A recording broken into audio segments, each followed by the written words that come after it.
Assalamualaikum warahmatullahi wabarakatuh. Di sini saya akan menjelaskan buku yang sudah saya punya, yaitu Sejarah Kebudayaan Indonesia 2. Langsung saja kita masuk ke bab pertama. Ada mengenai yaitu sejarah perkembangan alam dan perkehidupan manusia. Yang pertama ada letak geografik dan kondisi lingkungan.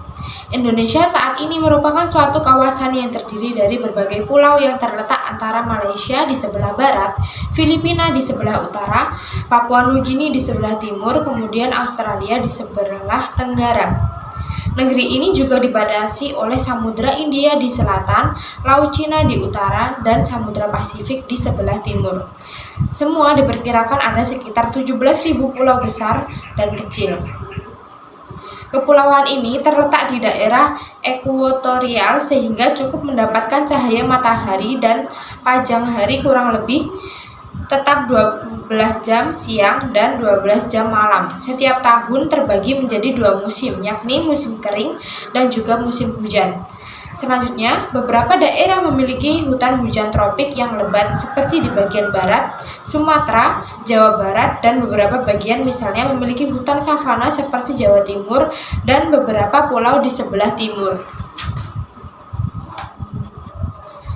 Lingkungan fisik dari berbagai pulau juga sangat beragam, dari lingkungan rawa-rawa atau wetland yang merupakan daerah endapan aluvial hingga ke daerah rawa-rawa hutan gambut yang asam dan tidak subur. Sampai pada lingkungan pegunungan yang hijau penuh hutan atau daerah pegunungan yang kering kerontang. Beberapa pulau seperti Jawa dan Bali khususnya sangat subur dan tanahnya dilapisi endapan hasil erupsi gunung berapi yang andesitik. Demikian juga beberapa kantong daerah seperti Sumatera Barat dan daerah Sulawesi Selatan di kaki gunung Lompo Batang dan Toraja di Sulawesi. Tidak heran bahwa kemudian persebaran penduduk manusia di negeri ini pada masa masyarakat masih menggantungkan diri pada alam menjadi tidak merata. Daerah subur di mana tanaman menutup hijau suatu kawasan paling tidak menarik hewan untuk datang dan hidup di dalamnya. Kedatangan hewan tentunya diikuti oleh datangnya manusia.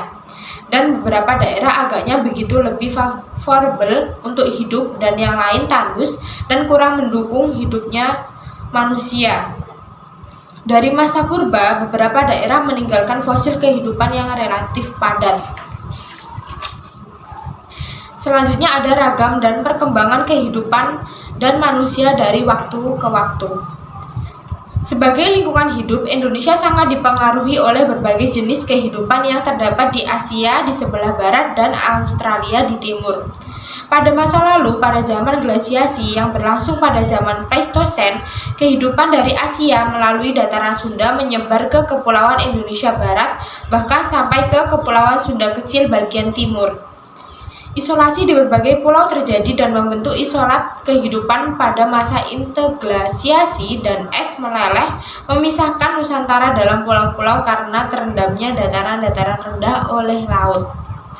Umumnya kehidupan di bagian barat datang dari kompleks kehidupan yang kita kenal sebagai Sinomalayan dan Sivamalayan. Kita kenal misalnya harimau pada awalnya jelas datang dari bagian utara Asia, tetapi jenis seperti badak tak dapat dipungkiri memiliki kaitan dengan kelompok fauna dari India. Sedangkan kehidupan di sebelah timur Indonesia merupakan hasil persebaran kehidupan hewan Australia yang relatif lebih primitif bila dibanding hewan menyusui Asia. Dan lazim kita kenal sebagai hewan marsupialia menyebar melalui dataran Sahul yang membentang antara Australia dan Irian Jaya ke berbagai kepulauan Indonesia bagian timur. Namun, kehidupan manusia modern atau Homo sapiens masih merupakan perdebatan. Apakah mereka produk migrasi dari dataran Asia atau sebenarnya merupakan suatu perubahan evolusi simultan di negeri ini sendiri?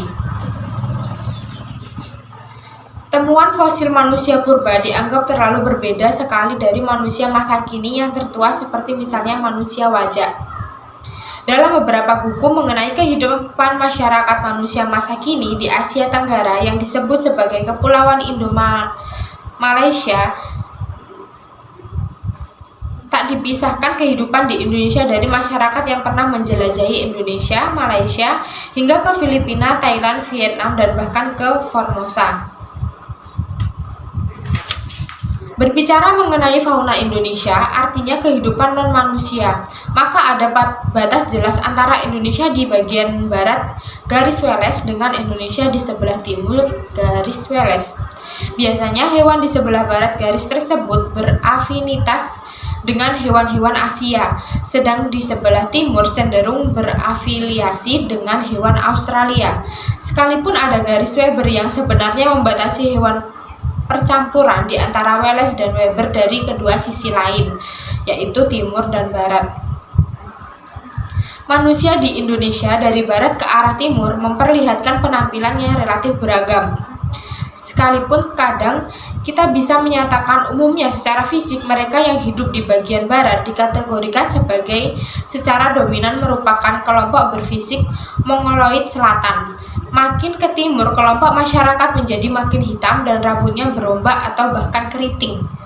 Percampuran sepertinya terjadi antara kelompok masyarakat datang dari bagian barat yang lebih dekat dengan kelompok Asia dan dikenal sebagai Mongoloid, seperti Proto dan Deutero Melayu, dengan lapisan yang masih dipertanyakan afinitasnya dan menjadi lapisan dasar yakni suku bangsa Negrito.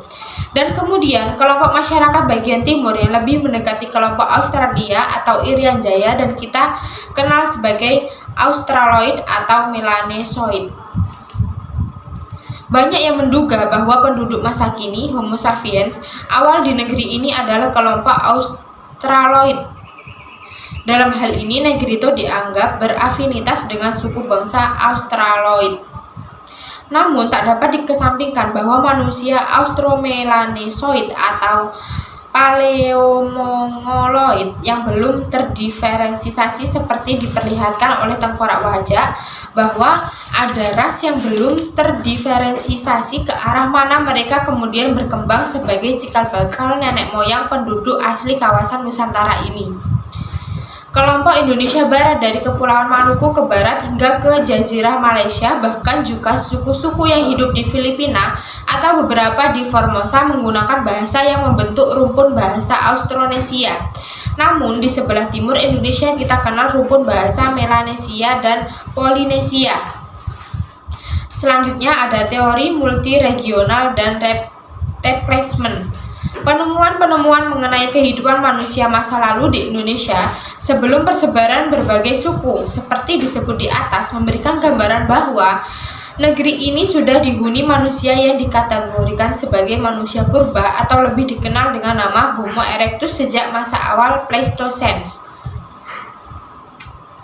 Ada pemikiran bahwa kemudian dari Homo erectus yang tersebar luas secara simultan melahirkan Homo sapiens dengan perbedaan-perbedaan seperti kita lihat saat ini. Hipotesa ini dikenal sebagai kerangka pikir multiregional. Pemikiran kedua adalah adanya suatu proses pengalihan dari kehidupan Homo erectus oleh pendatang dari Afrika yang menyebar hingga ke Indonesia yang sudah mencapai tingkat Homo sapiens. Kerangka pikir ini kita kenal sebagai replacement theory. Selanjutnya ada kelompok manusia purba atau Homo erectus di Jawa. Konon Homo erectus tertua di Afrika bertanggalkan sekitar 17 seperti diperlihatkan oleh KMNER 3733. Kita menduga bahwa satu saat pada masa lampau penduduk kepulauan Indonesia masih dikelompokkan pada golongan manusia purba, Homo erectus. Namun sampai saat ini pembuktian akan kebenaran manusia purba di Indonesia masih bersandar pada penemuan fosil yang ada di Pulau Jawa. Penemuan di kepulauan lain yang menyangkut fosil manusia purba belum ditemukan. Menjadi pertanyaan apakah ada kaitan mereka dengan manusia masa kini atau sebenarnya mereka punah dan digantikan oleh pendatang baru yang mengarah kepada manusia masa kini. Pertentangan terjadi sebenarnya menyangkut kapan mereka ini yang disebut kelompok tengkorak ngandong. Data kehidupan manusia purba berupa alat-alat batu sangat minim. Sukar menyatakan bahwa peralatan batu ditemukan di berbagai tempat seperti di Pacitan, Sangiran, atau Ngandong benar-benar berkaitan dengan manusia purba. sehingga rekonstruksi kehidupan sosial mereka lebih didasarkan pada inferensi dari studi-studi kehidupan masyarakat yang ada masa kini daripada dari rekonstruksi berdasarkan temuan arkeologi atau paleontropologi. Selanjutnya ada manusia modern atau Homo sapiens.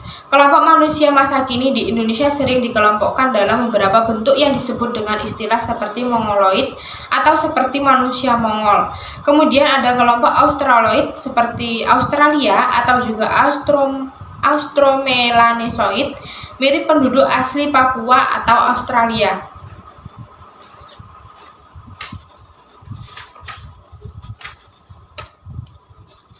Mungkin itu saja yang dapat saya sampaikan, kurang lebihnya mohon maaf. Wassalamualaikum warahmatullahi wabarakatuh.